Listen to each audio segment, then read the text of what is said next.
ते दुसरा सामना या ठिकाणी रंगला जातोय. 18 चेंडू 44 धाब्यांची गरज. मैदानाचं विश्लेषण केला तर धाबा कमी आहेत. मोठे फटके जर आले तर खोपोली संघ हे सामन्यात शिरकाव करू शकतो. मात्र हेमंतच्या बॅटमधून आतापर्यंत एकही फटका आला नाहीये. हेमंत 4 चेंडू निर्धाव केलाय. योगेश 1 चेंडू निर्धाव. धावसंख्या 3 मात्र खर्च केल्यात गोलंदाजाने. सुवेरच्या माध्यमातून 1 धाव खर्च केली आहे. बॅट 6 चेंडू निर्धाव 5 चेंडू निर्धाव 1 सिंगल आले. धावफलक जाऊन पोहोचले 4 वरती. दिनेश आला सांगिक कोटेतील दुसरं वैयक्तिक पहिलं शतक हाताळताना. नफका गोलंदाज आहे. पलसदरी संघाचा कशा प्रकारे गोलंदाजी करणार, अनुभव कमी आहे. मात्र जर वसंतने या गोलंदाजावरती विश्वास दाखवलाय. विश्वासाला सार्थक ठरणार का हा गोलंदाज. पहिला चेंडू हेमंतसाठी. पहिला चेंडू पंच आमच्याकडे वल्लेच वीर चेंडू घोषित केलाय पंचांनी. अवांतर धाब येते. अवांतर धाबेच्या साहाय्याने धावफलक पुढे सरसवलाय. 5 धाबा.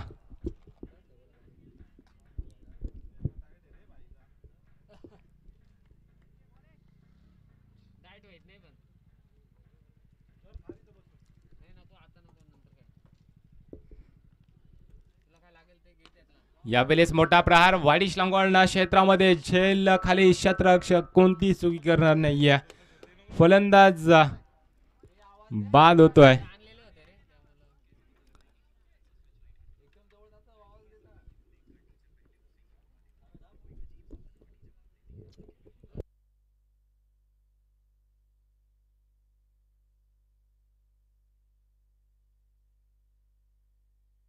हेमंत बाद झालाय. नौका फलंदाज अर्जुन मैदानात जातोय.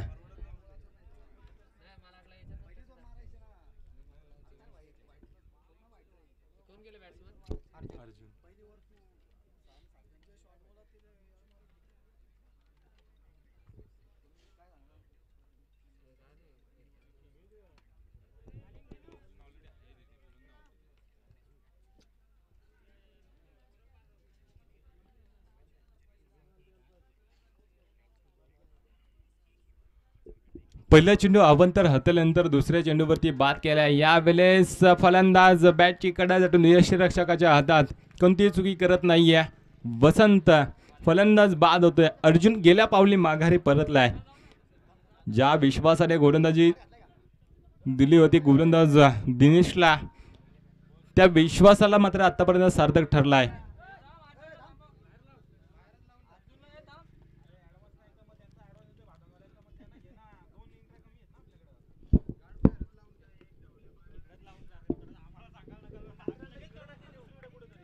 तर जी मैदानात लाईनअप आखले त्या लाईनअपच्या पुढेच मैदानात क्रॉसिंग होणे गरजेचं असेल आणि आता पॅनलाइज केला जाईल. सेफ्टी गार्ड आपण ग्राउंडच्या बाहेरच लावून रेडी राहायचं आहे. मैदानात लावत जाताना आढळल्यास 2 धाव्यांची पॅनल्टी दिली जाईल आणि जे नियम आहेत त्या नियमांचं पालन करावंच लागेल.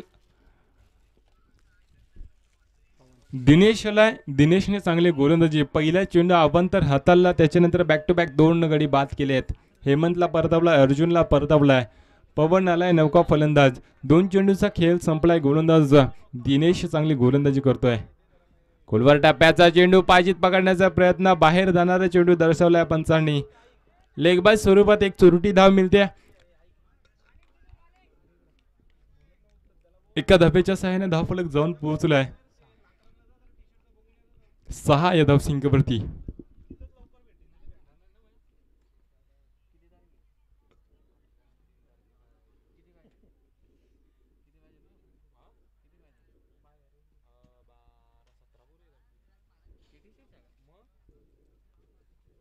यावेळेस मोठा प्रहार योगेशच्या बॅट मधून येतोय. एक जबरदस्त गगनचुंबी षटकार येतोय. असेच फटके मारावे लागतील. सामन्यात पुनरागमन करावं लागेल. करायचं असेल तर षटकार आला. या षटकाराच्या साहाय्याने धावफलक जाऊन पोहोचल्या 12 या धावसंख्येवरती. 48 धावेचा पाठलाग करत असताना अजूनही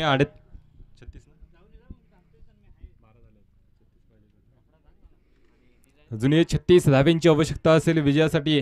मोठे फटके मारणं गरजेचं असेल. 4 चेंडूचा खेळ संपलाय. यावेळेस मात्र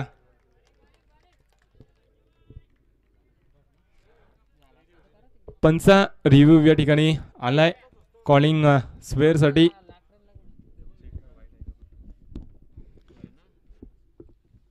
तर डिसिजन पेंडिंग असेल. तिसऱ्या पंचांची मागणी या ठिकाणी केली गेले स्वेअर साठी.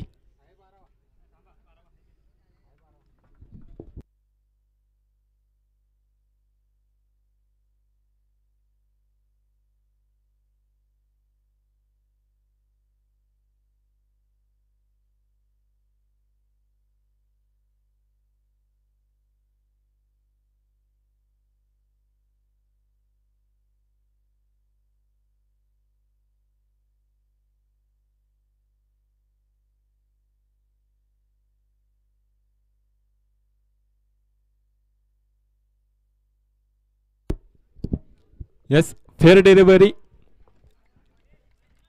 फलंदाज पूर्ण सफल झाला होता. तिसऱ्या पंचाने या ठिकाणी फेअर डिलिव्हरी घोषित केल्या.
सोळा धावा धाव फलकावर आल्यात. 12 चेंडू 32 धावींची आवश्यकता असेल विजयासाठी.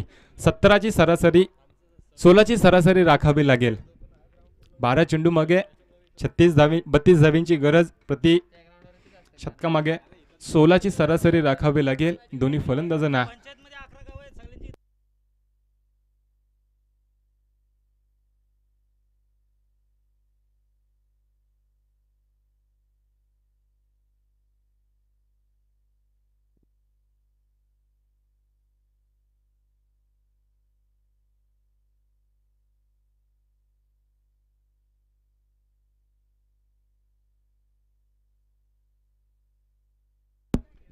पोखरवाडी संघाचा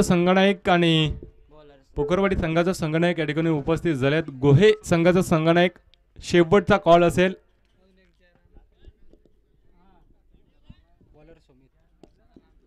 सांगी कोटेतील तिसरं वैयक्तिक पहिलं शतक हातात गोलंदाज सुमित. येणारे 12 चेंडू 32 धावेची आवश्यकता. मोठे फटके मारावे लागतील. योगेशच्या बॅटमधून बऱ्याच वेळानंतर 2 मोठे फटके आले. एक चौकार आला, एक षटकार आलाय. 12 धावा खर्च केल्या गोलंदाज दिनेशने. पहिल्या षटकात 4 धावा बबलूने खर्च केल्यात. सुमित आलाय. सुमित वरती विश्वास दाखवलाय. नवखा गोलंदाज आहे. पहिला चेंडू आखूड टप्प्याचा चेंडू पंचांकडे स्वेअरची दाद मागतोय. पंचाने दाद फेटाळल्या. निर्धाव चेंडूची सांगता झाली. कमबॅकिंग गोलंदाजी सुमित या गोलंदाजाकडून. बरेचसे खेळाडू पलसरी संघामध्ये आज नाही आहेत.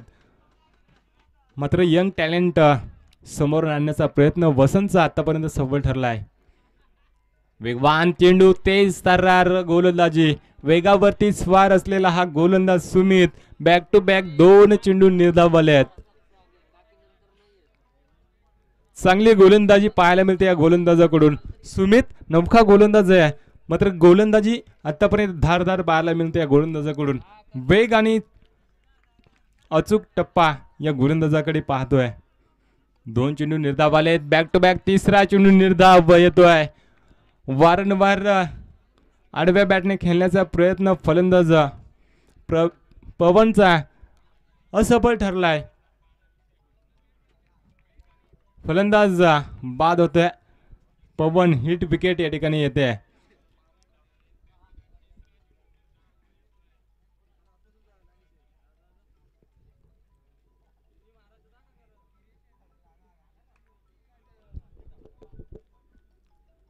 पवन बाद झालाय. नौका फलंदाज कारण मैदानात जातोय.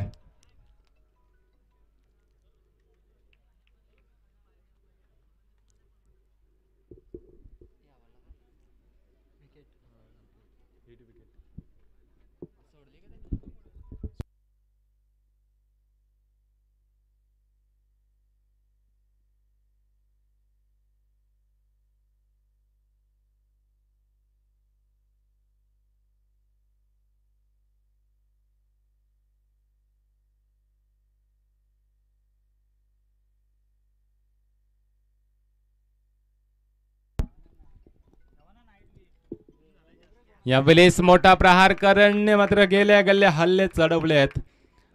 षटकार येतोय करणच्या बॅट मधून. या षटकाराच्या साहाय्याने धावफलक पुढे सरसावलाय. 22 धावा. कुठेतरी चुकी केल्या कुफुली संघाने हा फलंदाजाला मागे ठेवून. वन डाऊनला जरी आला असता तर नक्कीच कुठेतरी मोठे फटके आले असते. करणच्या बॅट मधून 5व्या क्रमांकावरती आलाय आणि आल्या आल्या हल्ले चढवलेत.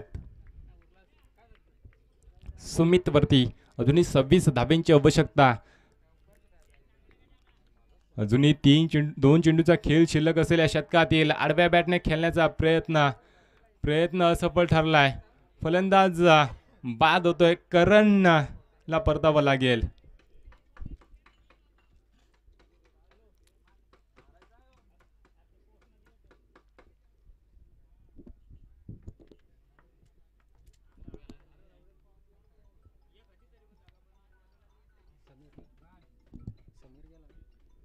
गोहे संघाचा संघनायक आपण नाणेफेकीसाठी यायचंय. पुकुरवाडी संघाचा संघनायक या ठिकाणी उपस्थित झालाय. शेवटचा कॉल असेल गोहे संघाला अन्यथा पॅनलाइज केलं जाईल.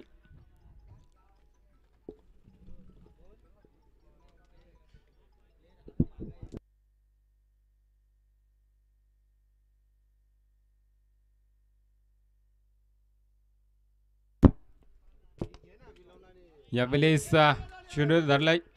एक्स्ट्रा कव्हर क्षेत्रामध्ये क्षेत्ररक्षक तैनात. उचलणार फेकण्यात तत्पूर्वी एकच धाव. एका धावेच्या साहाय्याने धावफलक जाऊन पोहोचलाय. 50चं शतक संपण्याचा इशारा आलाय. 3 षटकांचा वादवी खेळ या ठिकाणी संपलाय. धावफलक जाऊन पोहोचलाय 23 वरती. आणि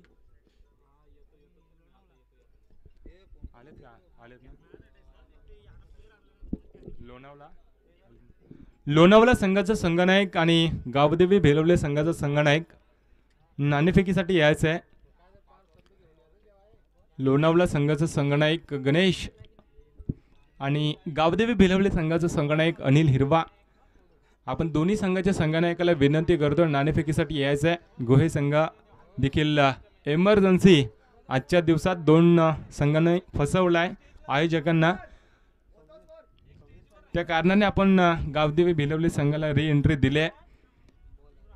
लोणावळा संघाचा संघनायक आणि गावदेवी भिलवले संघाचा संघनायक दोन्ही संघाच्या संघनायकाला विनंती असेल नाणेफेकीसाठी यायचं आहे. तर बाहेरून कोणत्याही खेळाडूने आवाज द्यायचा नाहीये. आयोजकांचा निर्णय या ठिकाणी येतोय. 6 चेंडू आणि 25 धाब्यांची आवश्यकता. वसंत आलाय. पहिल्या चेंडू आखूड टप्प्याचा चेंडू आडव्या बॅटने खेळण्याचा प्रयत्न असफल ठरलाय समीरचा. पंचांचा कोणताही इशारा येत नाही. लेगबाईज धाव या ठिकाणी एक पूर्ण होते. एका धाब्याच्या साहाय्याने धावफलक जाऊन पोहोचलाय. 24 या धावसंख्येवरती येणारे 5 चेंडू 24 धाब्यांची आवश्यकता. 4 षटकार मारावे लागतील. योगेश मध्ये क्षमता आहे षटकार मारण्याची. या वेळेस फटका फसलाय. निर्धाव चेंडूची सांगता झाली आहे. बॅकअप चांगला पाहायला मिळालाय. फसली क्षेत्रामध्ये 4 चेंडू 24 धाब्यांची गरज.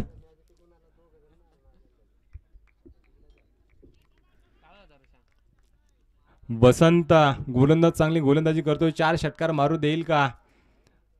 मात्र यावेळेस पंच आमच्याकडे बल्लेस वेर चेंडू घोषित केला. अवांतर धाव येते. अवांतर धावेच्या साहाय्याने धावफलक पुढे सरसावलाय. 25 धावा. बाहेरून आवाज द्यायचा नाहीये अन्यथा पॅनलाइज केलं जाईल. आयोजक या ठिकाणी उपस्थित आहेत. सर्व संघांना देखील सूचना असेल बाहेरून आवाज द्यायचा नाहीये. पुन्हा एकदा स्वेर चेंडू बॅक टू बॅक दुसरा स्वेर चेंडू आलाय. 26 धावेवर जाऊन पोहोचले. अजूनही 22 धावींची आवश्यकता असेल. येणारे 4 चेंडू 22 धावींची आवश्यकता. लोणावळा संघाचा संघनायक आणि गावदेवी बिलवले संघाचा संघनायक पण नाणेफेकीसाठी या आडव्या बॅटने खेळण्याचा प्रयत्न मात्र असफल ठरला आहे. निर्धाव व चेंडूची सांगता झाली.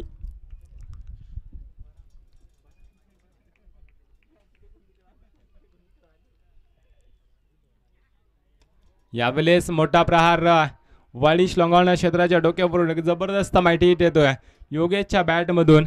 या षटकाराच्या साहाय्याने धावफलक पुढे सरसावलाय. धावफलकावर धावा आल्यात.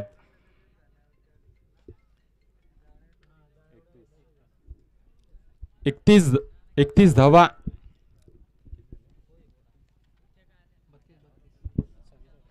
बत्तीस धावा धावफलकावर आल्यात. शेवटचे 2 चेंडू शिल्लक असलेल्या शतकातील यावेळेस मोठा प्रहार. फटका चांगला आहे. शतरक्षक चेंडूकडे पाहत बसला. बॅक टू बॅक दुसरा षटकार येतोय. षटकाराच्या साहाय्याने धावफलक जाऊन पोहोचले 38 या धावसंख्येवरती. 1 चेंडू आणि 10 धावींची आवश्यकता.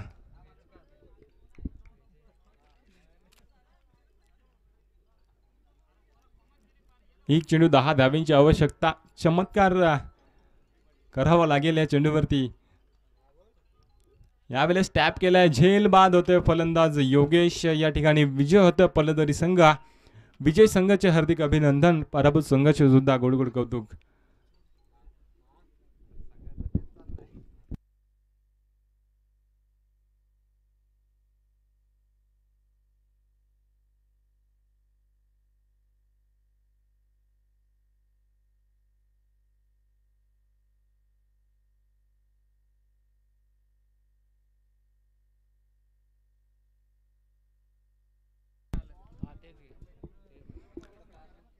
दुसऱ्या फेरीतील पहिला सामना लगेचच खेळवला जाईल. सेकंड करून घ्यायचे दोन्ही टीम पलसदरी आणि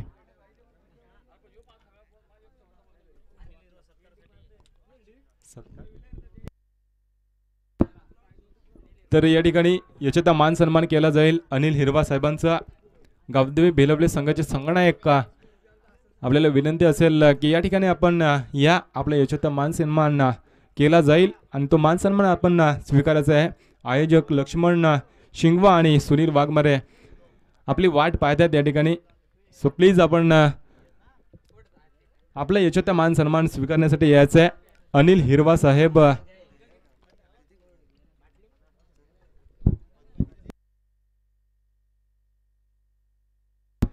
तर ह्या सामन्याचा सामनावीर ठरलाय उमेश ज्याने वैयक्तिक